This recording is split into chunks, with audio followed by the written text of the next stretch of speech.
কৰবা পাৰিম না মই কিন্তু ABCD এগিলাকো নাজানো হ'ব দা মই ABCD পৰা আৰম্ভ কৰিম আৰম্ভ কৰো A for apple স্যাৰ মই আপেল খাই ভাল পাওঁ B for ball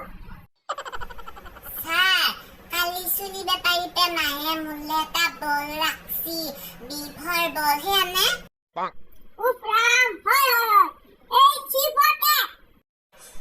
স্যাৰ কালি আমাৰ দুটায়ে চকৰতে ভাঙন মাছ আনছিল মায়ে ভাজি থওঁতে দণ্ডা মেকুৰীয়ে গোটেইকেইটা খালা C for cat সেয়া মেকুৰী নে স্যাৰ উফ ৰাম মনে মনে থাকবি না তই D for dog মানে কুকুৰ স্যাৰ হাগা গুখা কুকুৰ নে আমাৰ দুটাই কুকুৰ দেখিলে খং কৰে কেটামান মাৰে